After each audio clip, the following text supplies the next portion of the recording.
धर्म जागरण समन्वय के परियोजना समन्वय में सह प्रमुख हैं। आप तृतीय वर्ष शिक्षित हैं और आप इंजीनियर भी हैं। आपने बीटेक कर रखा है। आप उत्तर प्रदेश के जौनपुर जिले से आते हैं और ये हमारा सौभाग्य है कि सुशील जी आज हम सभी को भारत माता पूजन दिवस में अपने विचारों से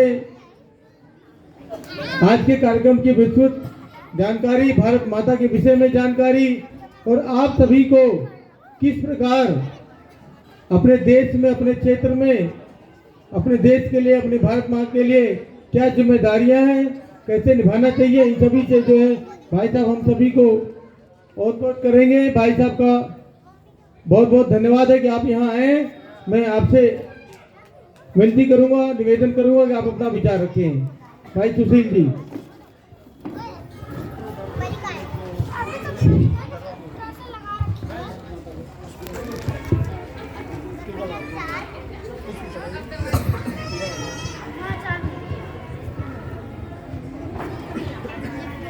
अगर कोई व्यक्ति यहाँ उपस्थित व्यक्ति भारत माता के पूजन करने से वंचित रह गया हो तो निसंदेह आए और माल्यार्पण करे, भारत माता को नमन करे और फिर अपने स्थान पर बैठ जाए।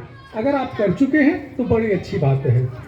एक बात मैं बहुत स्पष्ट तौर पे कहना चाहूँगा, थोड़ा सा इनको बढ़ाओ। एक बात मैं बहुत स्पष्ट तौर पे करना चाहूँगा कि झांकी करना, गीत करना, मनोरंजन करना इस कार्यक्रम का उद्देश्य बिल्कुल नहीं है। इस कार्यक्रम का उद्देश्य आपको उस विस्मृत परंपरा का याद कराना है जो हमारे पूर्वजों ने बहुत पहले छोड़ दिया। क्यों छोड़ दिया, उस पर हम चर्चा करेंगे। 1000 वर्ष की आंशिक गुलामी इस देश में रही है। लड़ते रहे, हारते रहे, जीतते रहे, मरते रहे, मारते रहे, एक क्रम सतत 1000 वर्ष तक चलता रहा।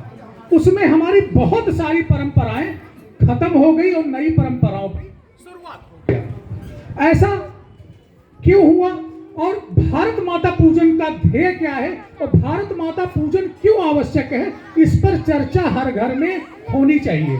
स्वामी विवेकानंद जी ने कहा था कि अगले 50 वर्ष तक इस देश में हर परिवार, हर हिंदू परिवार भारत माता की पूजा करे, न कि देवी देवताओं की।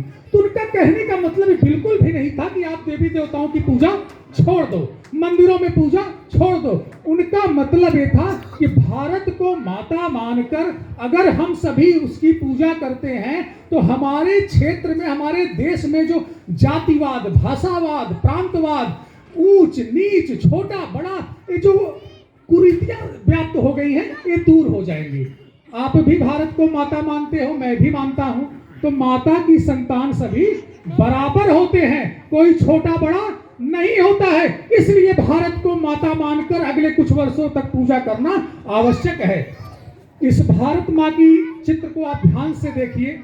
अखंड भारत की लगभग प्रतिमा है। पूर्ण रूप में तो मैं नहीं कहूंगा, लेकिन अखंड भारत की संकल्पना का स्मरण आपको जरूर करना चाहिए। आज के 15-20 वर्ष पहले जब कोई कहता था कि हम राम मंदिर बनाएंगे, हम रामलला, हम आएंगे, मंदिर वहीं बनाएंगे, तो इसको एक संघ का, बीएचपी का, बजरंग दल का या विचार परिवार का एक एजेंडा करार दे दिया जाता था। लेकिन आप याद करो, कोई ये मानने को तैयार नहीं होता था कि राम मंदिर कभी बन सकता है। परिस्थितियां बदली, राम मंदिर का निर्माण हुआ, काशी विश्वनाथ का पुनरुद्धार हुआ, ऐसे कई सारे मंदिर, शारदा पीठ की स्थापना होने जा रही है कश्मीर में, शंकराचार्य पहाड़ी का सौंदर्यीकरण किया जा रहा है। ऐसे बहुत सारे काम हैं जो धीरे धीरे हम कर ले गए हैं। संघ कहता है कि अखंड भारत की संकल्पना का स्मरण करो। आप कहते हो जितना देश है पहले उतना तो संभाल लिया जाए। मन में विचार जरूर आता होगा, इतना बड़ा देश है, पहले उसका ही स्मरण किया जाए, उसका ही ख्याल रखा जाए। इतनी तरह की कुरीतियां व्याप्त हो गई हैं, उसको दूर किया जाए। मैं कहता हूं संकल्पना से सिद्धि की तरफ आप जरूर बढ़ते हो। कोई मन में अगर विचार आता है, उस विचार को आप पूर्ण करने का प्रयास करते हो, कर्म करते हो, तो आज नहीं तो कल वो संकल्पना आपकी जरूर पूर्ण होती है। वर्तमान भारत को आप कभी भी भारत मत मानना, कभी भी अपने बच्चों को वर्तमान भारत को भारत की संज्ञा मत देना। हमारा भारत, हमारा अखंड भारत बहुत बड़ा था। आप ब्रिटिश राज में चले जाओ, वर्तमान पाकिस्तान, बांग्लादेश, म्यांमार, भूटान, नेपाल, श्रीलंका, ये आपके भारत के अंतर्गत आते थे। तब भी हम अखंड भारत की संकल्पना अभी भी इसमें इंक्लूड नहीं करते हैं। अखंड भारत की संकल्पना करोगे तो संपूर्ण जम्बू द्वीप पर कभी आपका शासन होता था, आज एक छोटे से भूमि के टुकड़े में आप सिमट गए हो। इसका कारण हम और आप है। आप हम में से कितने व्यक्ति यहाँ पे हैं जो बता सकते हैं? अपने मन में स्मरण करिए, मुझे मत बताइए, अपने घर में जाके पूछिए, क्या अपने बच्चों को आपने अपनी 5 पीढ़ी का नाम बताया है? नहीं बताया होगा। क्या आपको अपनी 5 पीढ़ी का नाम पता है? शायद किसी एक को पता होगा। आप अपने पूर्वजों का विस्मरण कर रहे हैं, ये बड़ी चिंता का विषय है। आप अपने पूर्वजों का विस्मरण कर रहे हैं, आपका बच्चा आपका विस्मरण कर देगा। हमारे यहाँ परंपराएं नहीं थी। आप कभी गया जी में चले जाओ, पुष्कर चले जाओ, हरिद्वार चले जाओ, गढ़गंगा चले जाओ, आपको हजार साल, 1500 साल पुरानी पीढ़ियों की जानकारी आपको मिल जाएगी। 20 25 पीढ़ियों की जानकारी मिल जाएगी। ऐसा हमारे पूर्वज क्यों करते थे? इसकी जानकारी आपको रखना चाहिए। भारत माता पूजन के ध्येय के माध्यम से हम यहाँ पर एकत्रित होकर एक विचार और एक संकल्पना लेके मन में जाए कि कभी इतने बड़े भूभाग पर हिंदू समाज शासन करता था, आज एक छोटे से भूखंड पे हम सिमट गए हैं। और इसकी जानकारी अपने बच्चों को जरूर दो। जब गोवा में पुर्तगालियों ने शासन करना शुरू किया तो वहां लोगों को मार मार के ईसाई बनाया गया, स्त्रियों के स्तन तक नोच लिए गए। जो व्यक्ति कन्वर्ट नहीं होता था, एक पैर दूसरे घोड़े में, दूसरा पैर दूसरे घोड़े में बांध के 2 दिशाओं में भगा दिया जाता था, पैर फट जाता था। इतनी भीषण निशंकता की गई। उसका उद्देश्य था लोगों का धर्मांतरण करना, लेकिन उन लोगों ने क्या किया? परिस्थितियां विषम थी, धर्मांतरण कर लिया, ईसाई बन गए, लेकिन उन्होंने अपने शास्त्रों को और अपने भगवान और इष्ट देव की विस्मृति नहीं की। अपने घरों में गड्ढे बना के अपने धार्मिक पुस्तकों को रखा।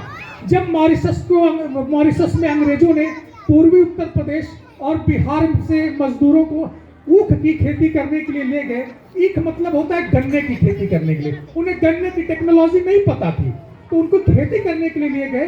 तो इन्हें इतना जरूर इन्हें याद हो गया कि अब वापस आना मॉरिशस से संभव नहीं है। जब लोगों को काला पानी होता था तो वो जान जाते थे कि यहाँ से वापस आना संभव नहीं है। बड़ा ही लकी हूँगा तभी मैं जीवित वापस आऊंगा। आज के आप 25-30 साल पहले चले जाओ, जब कोई 4 धाम पे यात्रा पे जाता था तो अपने इष्ट मित्र परिवार रिश्तेदार से मिल के जाता था। उसमें से आधे लोग वापस नहीं आते थे। ऐसी व्यवस्थाएं, ऐसी सड़कें तब नहीं थी। तो इसका मात्र उद्देश्य क्या था? जब वो लोग तो ले जाने लगे, तो मॉरिशस जाने लगे, तो लोगों ने अपने साथ क्या ले गए? रामचरितमानस की पुस्तक। मतलब राम, राष्ट्र, गाय, गंगा से इतना लगाव था कि बोले विदेश है, वहां कैसा होगा? गंगा नहीं मिलेगी, गाय मिलेगी कि नहीं मिलेगी, ये धरती मिलेगी कि नहीं मिलेगी, हिमालय के पुनः दर्शन होंगे कि नहीं, गंगा सागर के दर्शन होंगे कि नहीं, गोमुख के दर्शन होंगे कि नहीं। लेकिन कम से कम सबको एक में समेटा है, जो ऐसे पुस्तक रामायण और रामचरितमानस को साथ ले गए, क्योंकि उन्हें विश्वास था इस पुस्तक के माध्यम से उस आजीवन उनके पूर्वज, उनके पीढ़ी आजीवन सनातनी बने रहेंगे। मॉरिशस में क्या हुआ? बाद में आपके ही देश के राम गुलाम से लेके और चौधरी जो थे वहां के प्रधानमंत्री बने, क्योंकि बहुतायत आबादी हमारे उत्तर प्रदेश और बिहार से ही गई थी।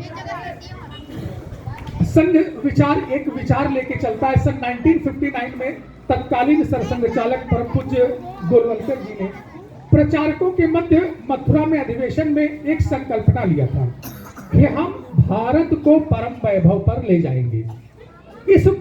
इसका उद्देश्य क्या था? परम वैभवम ने तुम्हें तत् स्वराष्ट्रम, मैं अपने राष्ट्र को परम वैभव पर लेकर जाऊंगा। ऐसी संकल्पना हम सभी करते हैं। उस दिशा में संघ ने निरंतर 100 वर्ष कार्य करके भारत को आज ऐसी स्थिति में ला दिया है कि आज नहीं तो कल अखंड भारत आपको जरूर मिलेगा। आपके मन में जरूर प्रश्न होगा, ऐसा हो सकता है क्या? आज आप नजर उठा के देखो, श्रीलंका दिवालिया हो चुका है, नेपाल भुखमरी की कगार पे है, पाकिस्तान में केवल 10 दिन के लिए विदेशी मुद्रा बचा है, वहां गधे और कुत्ते का मांस खाना शुरू कर दिए हैं, वहां पे नॉर्मल जो मीट होता है वो भी उपलब्ध नहीं है। अनाज की बात ही छोड़ दो, मतलब अगले 10 वर्ष में पाकिस्तान भी खंड खंड हो जाएगा। और जब हो जाएगा, आज भी वहां के लोग अपने पूर्वजों का स्मरण करते हैं। ऐसे बहुत सारे लोग हैं, कहते हैं मैं कहां से गया हूं, बंटवारे के टाइम मैं बिहार से गया हूं, मैं दिल्ली से गया हूं, मैं यूपी से गया हूं, मैं हरियाणा से गया हूं, मैं पंजाब से गया हूं। बंटवारा धार्मिक उन्माद जरूर पैदा किया, लेकिन बाद में पश्चाताप उन लोगों को, आज भी 50% जनसंख्या पश्चाताप करती है कि हम किस पूर्वजों की संतान हैं, हम रामकृष्ण की संतान हैं, ऐसे विशाल हिंदू जनमानस की संतान है। आज हम कहां पे आ गए, जहां धार्मिक कट्टरता है, उन्माद है, स्त्रियों को सुरक्षा नहीं है, स्त्रियों को शिक्षा नहीं है, स्त्रियों को सम्मान नहीं है। आज वापस उनके आपके साथ मिलने के लिए तैयार है। बिना सिंध के हिंद कहा रावी बिन, ऐसी कुछ गीत है ना। इस गीत का माध्यम क्या है? आप अपने दादी परदादी का स्मरण करो तो आपको एक बृहद जब कहानी सुनाई जाती थी, इन कहानियों के माध्यम से आपको स्मरण कराया जाता था कि आप इस इतने बड़े भूभाग के मालिक होके आज एक छोटे से भूखंड में सीमित हो गए हैं। उसका कारण हमारा निहित स्वार्थ है। आज भी हम अपने बच्चों को संस्कार नहीं देते हैं, अपने बच्चों को कभी नहीं बताते भारत माता है, भारत माता की पूजा क्यों करनी चाहिए, गाय की पूजा क्यों करनी चाहिए, गंगा की पूजा क्यों करनी चाहिए, धरती की पूजा क्यों करनी चाहिए। अगर कोई पूछता है कि गाय को माता क्यों कहते हैं, तो इसका उत्तर आपको पता होना चाहिए। धरती को माता क्यों कहते हैं, इसका उत्तर आपको पता होना चाहिए। गंगा को माता क्यों कहते हैं, इसका उत्तर आपको पता होना चाहिए। नहीं तो आप खुद उत्तर देने की स्थिति में नहीं होते हो, इसलिए आप बता नहीं पाते, क्योंकि हमें खुद नहीं पता तो हम दूसरे को बात क्यों करते हैं। कभी आप रामायण पढ़ो, हम में से उपस्थित बहुत ही बिरले ही कोई व्यक्ति होगा जो रामायण का अध्ययन किया होगा। रामायण का अध्ययन करो तो आपको चीजों की सटीक और वैज्ञानिक परख जानकारी मिलेगी। रामचरितमानस पढ़ते हो तो भक्ति बढ़ती है, क्योंकि उस समय देश गुलाम था। तुलसीदास जी का उद्देश्य वैज्ञानिक दृष्टिकोण नहीं था, तुलसीदास जी का उद्देश्य भक्ति दृष्टिकोण था, आध्यात्मिक दृष्टिकोण था कि आध्यात्मिक रूप से देश को धर्मांतर से, इस कुटिल मुगलों की चाल से कैसे बचाया जाए। एक तरफ रामचरितमानस लिख के भक्ति जागृत करते थे, दूसरी